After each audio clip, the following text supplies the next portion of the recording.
So the next, I actually anticipate the next, call it 4 to 6 months to be pretty crazy. If you listen to Andy, he's been calling it, and he's called it basically spot on. All right. And what I want to advise against, both from a business owner standpoint and a personal standpoint, is if, let's just say, something happens and there's a shutdown. Okay. Now, obviously, some of the freer states, it's just not going to happen, and some of the other states, it may happen. It probably happen. You know, I absolutely will tell you, no matter what, you cannot shut down.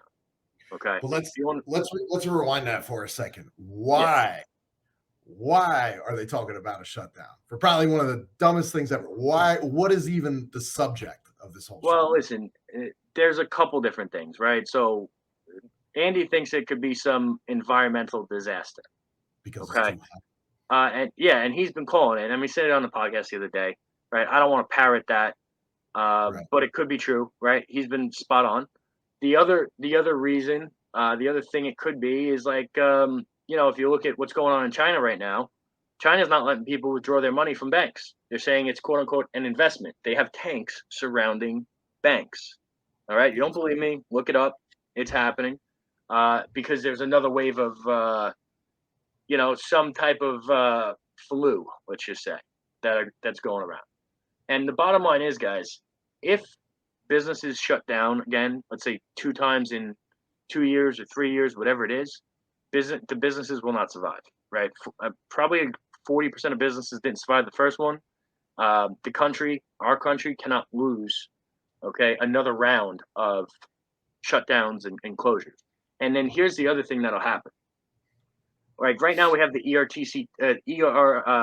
the employee retention tax credits, which are great. We're helping a lot of people with those. On the flip side, if they had another stimulus round, that's just causing our federal government to print more money. If they print more money, take the inflation numbers they're giving you, 9.1%. It's way higher. It's 20, 30%. I promise you this. When you go buy groceries, when you go buy gas, you feel it. Okay? If everyone did listen and there was a shutdown and then they did another round of stimulus, you can kiss our currency goodbye. Basically, that would ensure widespread chaos in every financial market in the world. Okay, because the dollar would crumble. All right. So, where does this leave us?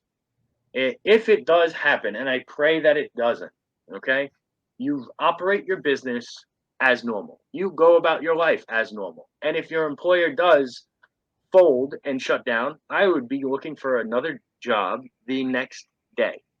The next day, even if they're mentioning it, you look for a different job the next day, okay?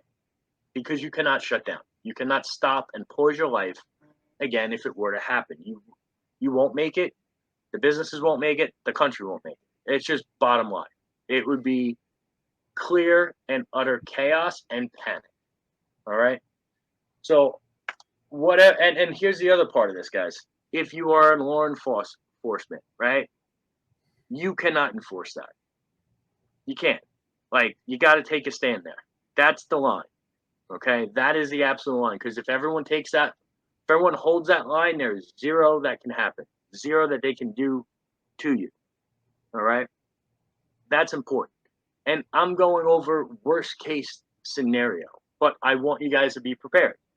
On the flip side of this, guys, this is when you should be stockpiling your money. I understand that inflation soaring and that money's worth less and less, but look at what the alternatives are. The alternatives are real estate. You're seeing cracks in that. Stock market has gotten absolutely pummeled. You can look into crypto. That's gotten pummeled. Gold, it has been traditionally, like precious metals, traditionally a horrible hedge. Although in this situation, it could be good. Investing in your business is always a good idea, but you're going to need cash, right? You're going to want cash to have on the sidelines, to be flexible, to make moves, to jump on opportunities. And I do think, in call it 6 to 12 months, 18 months, you're going to start seeing some signs of, hey, there's some real opportunities here. right? There'll be opportunities in the housing market. There'll be opportunities in digital assets. There'll be opportunities for you to scoop up businesses pretty cheap. Be prepared. Be ready. Be on the lookout for that. Okay? I don't think we're there yet, but we will be there. And this is how you prepare for it. Dave, what are your thoughts on that? Well, to add to that, it's something that Andy's been talking about a lot, and I know you're part of that. Myself, Brad, our circle is better yourself, also physically, mentally. What's that little saying? Personal excellence is the ultimate rebellion. Yeah. Take care of your mind and your body, and just be prepared. Don't sit on the sidelines, man. It's going to be a bumpy ride, and you got to be prepared for it. But you put your foot on the gas during these bumpy times. Most of the time, people that have done that, especially in the last time that quote unquote shit hit the fan, you're always a step ahead of everybody else. And just like you just said, when those opportunities are there, it would be those people that take advantage of those opportunities first. Yeah, the truth. A lot of people don't see that, because a lot of people, like, you turn on the TV. This is one reason I really don't watch TV. You turn on the TV, it's doom and gloom, doom and gloom, doom and gloom. And when you surround yourself with people that watch that is their mindset, right? It's not the mindset of, okay, this could be a generational opportunity for me. It's, there's most people think defense and doom and gloom, where the opportunity really is, all right, foot on the gas, but wisely. Foot on the gas cautiously. When I say cautiously, I mean, don't jump on opportunities that don't make sense, like an Amazon automation store, okay? Or there's some type of digital real estate play that people are pushing. The NFT like a digital footprint. It's bullshit. Metaverse. Okay? Yeah, no. It's not metaverse, right? Like, I have that stuff. I can go and flip that, anytime I want. It's actually a completely different play, and it's the same guys that brought to you the automation are now pitching that, because the automation has completely failed. Gotcha. All right. So, it's, don't invest in things that you don't control. Don't invest in things that seem too good to be true, and just hold the line, right? Get your cash up, get your business going, take care of your mind, take care of your body, take care of your family, and just do as much as you can every single day. Leave the tank empty. That's it. 100%, brother. I'm with you on that. All right. So, yeah, guys, this is going to be a quick one. We'll have a moment of silence for Brad. Just want to make sure he's okay.